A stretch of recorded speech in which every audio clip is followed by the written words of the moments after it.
Hello, welcome, नमस्ते, सत श्री अकाल, अस्सलाम वालेकुम। इंडिया ओवरलैंड सीरीज़ का आज है डे 8 और आज का जो ट्रैवल है वो है कसार से पताल भुवनेश्वर।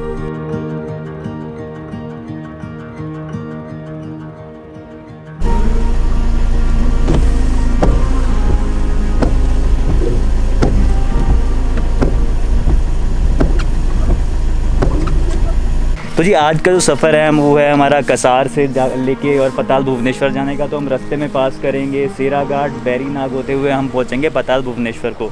वहाँ पे बताया गया है कोई प्राचीन गुफा है और वो बहुत ही सुंदर जगह है और काफ़ी स्टोरीज़ हैं। तो मतलब मैंने इतना सुना नहीं है उसके बारे में। ये प्लेस मुझे रिकमेंड किया है मेरे बहुत ही करीबी दोस्त मनोहर श्याम जोशी ने। तो थैंक यू मनोहर भाई ये प्लेस रिकमेंड करने के लिए। मैं जा रहा हूँ यहाँ पे और टोटल इसका डिस्टेंस है लगभग 110 किलोमीटर था कसार से और 20 किलोमीटर मैंने लगभग कवर कर लिया है और बाकी अभी आपकी बताई हुई राह पे चल रहे हैं और हम चल रहे हैं पताल भुवनेश्वर को।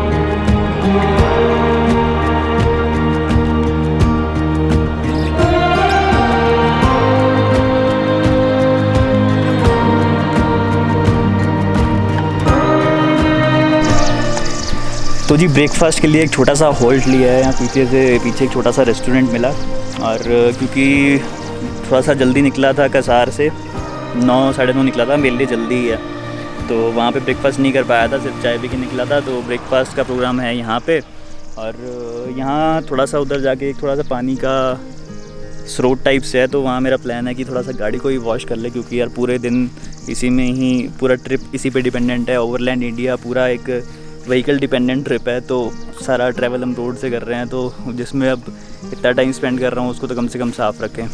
तो प्लान यही है कि अभी ब्रेकफास्ट करके और गाड़ी वॉश करता हूँ और फिर निकलते हैं आगे के लिए। सेकेंडली जो मुझे यहाँ बहुत अमेज़ किया है जिस चीज़ ने वो है कुमाऊँ की रोड्स। तो मतलब जहाँ भी जा रहा हूँ रोड्स इतनी परफेक्ट मिल रही हैं, कोई गड्ढा नहीं है, कोई ऐसा लैंडस्लाइड का अभी तक नहीं मिला है मुझे ऐसी कोई जगह। और जहाँ पे हल्का बहुत टूटा भी है, डैमेज भी है, तो वहाँ पे कोई ना कोई टीम लगी हुई है PWD की उसको रिपेयर करने के लिए। तो बहुत अच्छा लगा। हालांकि रोड थोड़े छोटे हैं बट इतना ट्रैफिक भी नहीं है, तो जितना ट्रैफिक है उस हिसाब से एनफ चौड़े रोड्स हैं और मतलब यहाँ पे एक ड्राइविंग बहुत ही अच्छा एक्सपीरियंस है।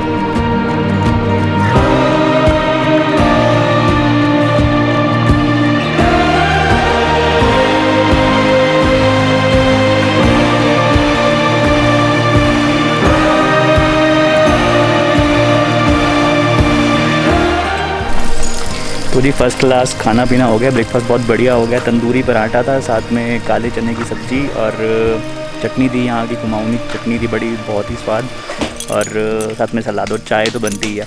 और अब ये पीछे पानी का स्रोत है जहाँ पे थोड़ा सा गाड़ी को करते हैं वॉशिंग, चमका के फिर निकलते हैं आगे को।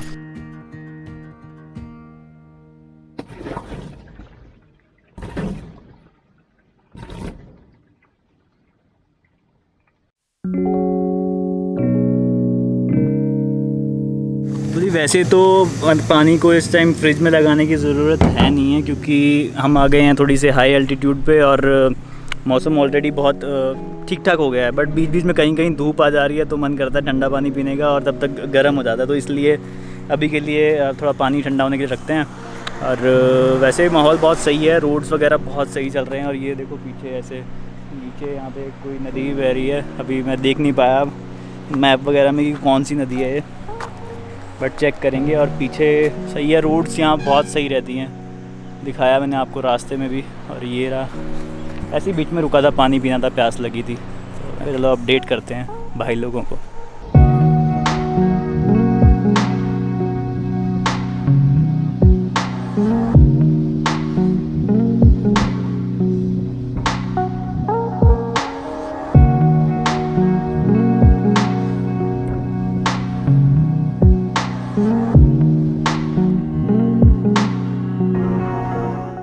तो जी दोपहर के 2 बजे हैं और मैं पहुंच गया था पताल भुवनेश्वर। तो बेसिकली है कि भुवनेश्वर एक छोटे से गांव का नाम है और यहाँ पे है एक बहुत ही बड़ी गुफ़ा। इस गुफ़ा के अंदर है एक शिव जी का मंदिर भी।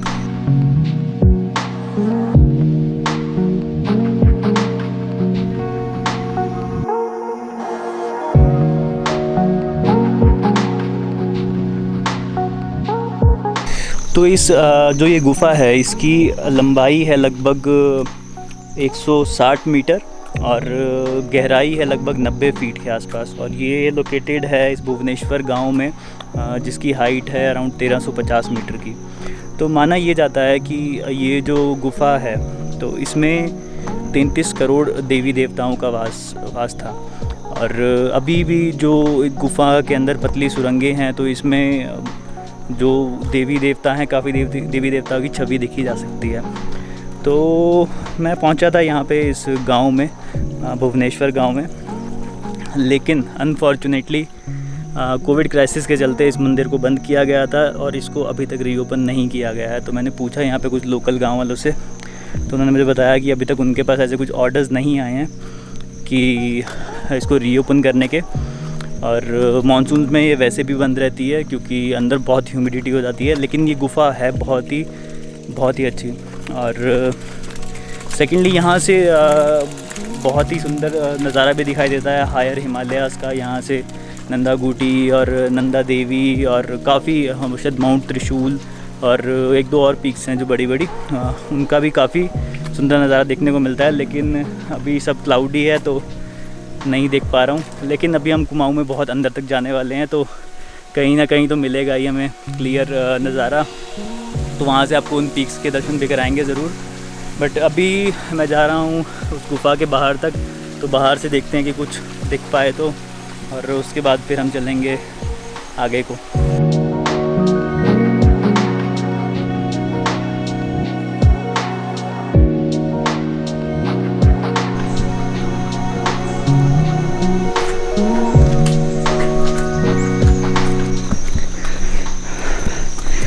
तो जी दर्शन अंदर से तो नहीं हो पाए, लेकिन बाहर से हमने थोड़ा सा इतना देख पाए वो देखा। और वैसे तो प्लान ये था कि यहाँ पे एक दिन या फिर मे बी 2 दिन रुकने का, क्योंकि मुझे आइडिया था नहीं कि ये जगह है कैसी, क्या कितनी बड़ी है। तो इसे आइडिया लेके चल रहा था कि 1 दिन या 2 दिन आराम से यहाँ पे रुकूँगा।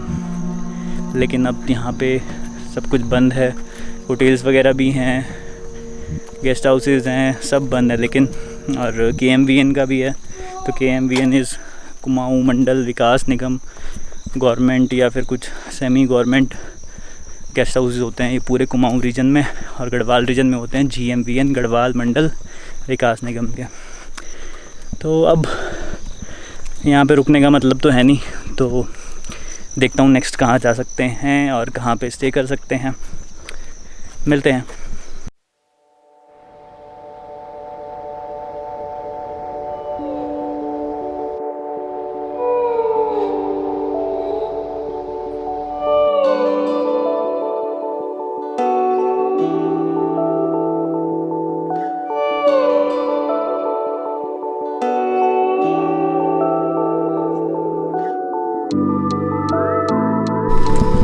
तो जी पाताल भुवनेश्वर में भोलेनाथ के दर्शन तो नहीं हो पाए क्योंकि गुफ़ा बंद थी कोविड क्राइसिस के चलते।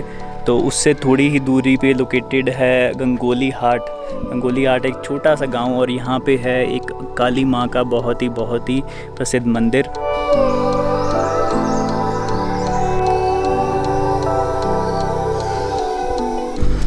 तो माना ही जाता है कि शुम्य नामक एक दानव था, तो उससे देवतागण हार गए थे। तब जब वो हारे तो वो एक इस पर्वत पे आए और उन्होंने आके माता की स्तुति की। और जब उन्होंने दुर्गा माँ की स्तुति की तो दुर्गा माँ प्रसन्न होकर माँ काली का रूप लेकर यहाँ पे आई, और उन्होंने उस जो भी दैत्य था उसका खात्मा किया, उसका संहार किया। और ये जो विनाशकारी रूप था माँ दुर्गा का महाकाली के रूप में, तो उसकी यहाँ पे पूजा की जाती है। तो इस वजह से इस जगह का महत्व बहुत ही ज़्यादा है।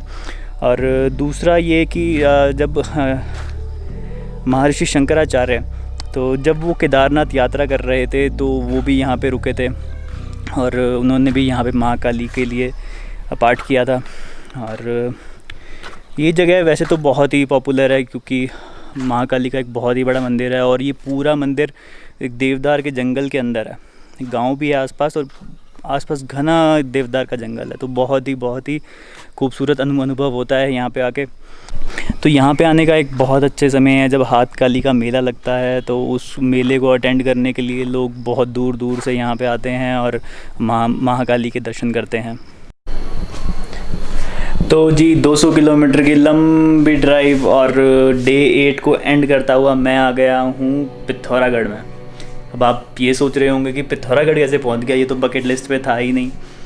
मैं निकला था पाताल भुवनेश्वर के लिए, वहाँ पहुँचा तो वहाँ का टेंपल क्लोज मिला और प्लान था कि वहीं पे स्टे करने का 1 या 2 दिन, थोड़ा शांति से समय बिताने का और फिर आगे जाने का मुनस्यारी और धर्मा वैली।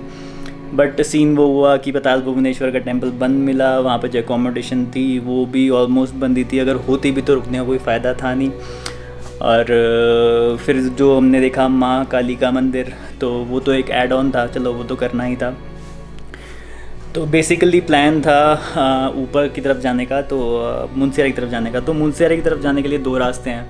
एक रास्ता था कि मैं वहीं पाताल भुवनेश्वर से एक रास्ता जाता है लगभग 100 किलोमीटर होगा या शायद थोड़ा कम होगा, मुझे प्रॉपरली याद नहीं है। तो वो रास्ता जाता था मुनस्यारी को।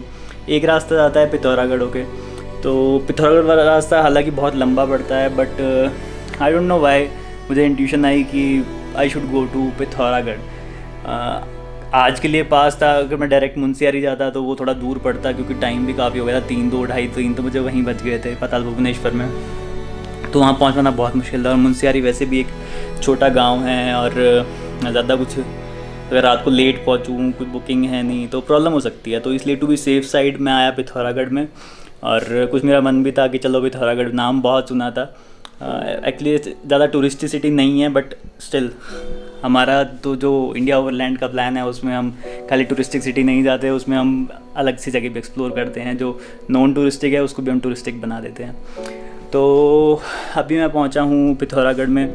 यहाँ भी क्योंकि कोई प्लान नहीं था तो कोई बुकिंग नहीं थी। और वैसे जनरली ऐसी सिचुएशन में मैं क्या करता हूँ कि ओयो रूम्स बुक कर लेता हूँ, क्योंकि ठीक है यार, मतलब रीज़नेबल रेट में ठीक ठाक रूम मिल जाते हैं, क्वालिटी एश्योर्ड रहती है कि हाँ चलो ठीक ठाक रूम मिल जाएगा, और प्राइस भी ठीक है हमारे जैसे बजट बैकपैकर के लिए तो सही रहता है। तो बट यहाँ पे जो पिथौरागढ़ के सभी होटल्स वाले हैं उनका कुछ पंगा चल रहा है ओयो कंपनी के साथ, तो पैसे वैसे रोक रखे होंगे, तो इस वजह से उन्होंने पूरे पिथौरागढ़ के सभी होटल्स ने अपने को ओयो से हटा लिया है। तो इस समय ओयो ऐप पे पिथौरागढ़ में कोई होटल नहीं दिखा रहा था। और बाकी और जो मेक माई ट्रिप और गोवा वीवो है उन पर मैं इतना ट्रस्ट करता नहीं हूँ एक्चुअली, पता नहीं मुझे अच्छा सही नहीं लगता उनका, और एक्सपेंसिव भी रहता है। तो फिर मैं पहुँचा यहाँ पे अभी लगभग 7:30। तो 7:30 पहुँचा और अंधेरा हो चुका था और पहाड़ों में चीज़ें जल्दी बंद होने लगती हैं, तो फिर और कोई रास्ता था नहीं, तो बाय सेल्फ जाके ही मैंने एक ठीक ठाक सा होटल लिया, एक रूम मिला है मुझे। और प्राइसिंग आई है मुझे 1000 रुपीज़ इस रूम की। अभी डिसेंट सा रूम है, अभी आपको दिखाता हूँ। और बाकी आते हुए रास्ते में ऐसा कोई बड़ी चेकिंग नहीं थी, बट जब मैंने एंटर किया पिथौरागढ़ में, तो पिथौरागढ़ में बहुत ज़्यादा स्ट्रिक्ट चेकिंग थी। पहले थी एक पुलिस की चेकिंग, उन्होंने तो सिंपल एंट्री करवाई, कहाँ जाओगे क्यों जाओगे। फिर एक मेडिकल टीम की चेकअप था पूरा, तो उन्होंने उतर के मेरे को अलग से उसमें भेजा, एक रिजॉर्ट सा था उसके अंदर बना रखा है पूरा चेकअप करने का। तो उसमें वो चेक करते हैं कि किसको होम क्वारंटीन की ज़रूरत है, किसको इंस्टीट्यूशनल क्वारंटीन की ज़रूरत है और किसको नो क्वारंटीन की ज़रूरत है। तो उनको मैंने बताया कि ऐसे ऐसे मेरे पास स्लिप है, मैंने जो हल्द्वानी से कटवाई थी। और तो उन्होंने बस टेम्परेचर चेक किया और एंट्री वेंट्री का टाइम लगा दिया उन्होंने, आधा 1 घंटा पूरा, और फिर से एंट्री वेंट्री की। बट थैंक गॉड उन्होंने मेरे को दोबारा से रैपिड टेस्ट के लिए या फिर RT-PCR के लिए नहीं बोला, क्योंकि वो एक अलग ही पूरी कहानी है, गंदा ही लगता है टेस्ट कराना। करा तो लिया घूमने के लिए, बट बहुत गंदा लगता। तो वो करा के मैं अभी पहुंचा हूँ यहाँ पे। और आज सच में काफ़ी थक गया हूँ, क्योंकि काफ़ी लंबी ड्राइव हो गई, सुबह का निकला हुआ हूँ और 200-250 किलोमीटर हो गए होंगे आई गेस। और पहाड़ों में 200-250 किलोमीटर काफ़ी हो जाते हैं। और फिर थोड़ा सा घूमा भी, उतरा भी, ये वो, और लंच भी नहीं किया। बड़ी बात लंच मिस हो गया, क्योंकि प्लान ये था कि पाताल भुवनेश्वर में आराम से रुकना तो है ही, वहीं पे लंच करेंगे, लेकिन फिर एकदम से सीन बन गया पिथौरागढ़ आने का। तो मैं मुझे पता था कि अंधेरे से पहले पहले पहुँचूँ, तो इस वजह से लंच भी मिस किया। जो गाड़ी में चलते चलते छटाछट जो खाया गया वो खा लिया था। तो फाइनली पहुँच गया हूँ पिथौरागढ़ में, और ये है मेरा रूम। तो पीछे ही एक डिसेंट सा बेड है, लाइटनिंग लगी हुई है जैसे पता नहीं हनीमून रूम। इधर विंडो है, बट व्यू के लिए मत बोलना। इसका व्यू देख के ना मुझे वो वाली याद आ गई थी जो उसमें नहीं था, मूवी कौन सी है वो, ज़िंदगी ना मिलेगी दोबारा में, उसमें बोलते हैं व्यू देखना है तो इधर मत देखना, या शायद ऐसा कुछ बोलते हैं। तो वो वाला सीन याद आ गया, क्योंकि इसके पीछे बिल्डिंग ही बिल्डिंग है। और इधर थोड़ा सा सिटिंग एरिया, सोफ़ा लगा हुआ छोटा सा, टीवी है, अलमीरा है, बाकी बाथरूम है, बाथरूम ठीक ठाक है, बाथरूम ठीक ठाक है। बाकी ज़्यादा करना ही क्या है, मुझे थोड़ा गर्म पानी मिल जाए नहाने के लिए, सोने के लिए एक अच्छा सा बेड मिल जाए, और दैट्स इट। बाकी आज का दिन कुछ ज़्यादा बहुत ज़्यादा प्रोडक्टिव नहीं रहा, बट ये है कि डिस्टेंस कवर हो गया काफ़ी। और कल का देखते हैं, अगर पहले देखूंगा कि पिथौरागढ़ में अगर कुछ है देखने लायक, कुछ अलग, कुछ अच्छा, जो हमारी इंडिया ओवरलैंड की सीरीज़ को थोड़ा सा और रंग जमा सके, तो मिलेगा तो ठीक है। तो मे भी हो सकता है कि हमारे को पिथौरागढ़ रास आ जाए और हम यहाँ पे एक दिन और स्टे करें और कुछ कंटेंट लाऊं आपके लिए। और अगर नहीं मिलेगा तो फिर यहाँ से निकलते सीधा दारमा वैली की तरफ। तो जी फिर से thank you for watching this video. अगर पूरा वीडियो देखा है और आपको अच्छा लगा है, थोड़ा यूज़फुल लगा, नहीं भी अच्छा लगा, तो एटलीस्ट मतलब मेरे को यूँ था कि हाँ शायद मैं ये वीडियो ना भी दिखाता, क्योंकि इसमें बहुत ज़्यादा कुछ ट्रैवल कंटेंट नहीं है और कुछ ज़्यादा ड्रोन शॉट्स, कुछ सिनेमैटिक फुटेज नहीं है। बट मैंने ये वीडियो मैं पोस्ट कर रहा हूँ सिर्फ इसलिए पोस्ट कर रहा हूँ कि मतलब जो लोग मुझे फॉलो कर रहे हैं इस इंडिया ओवरलैंड की सीरीज़, तो उनको पता रहे कि मैं कैसे कहाँ जा रहा हूँ, कहाँ मैं गया तो कहाँ मुझे कुछ नहीं मिला, तो वो भी एक बात ही है। तो वो सब कुछ पता होना चाहिए। तो thank you for watching this video. If you really like this video और not like this video but you like my other videos, then do hit the like button, subscribe my channel if you haven't, and press the bell icon. See you, bye bye.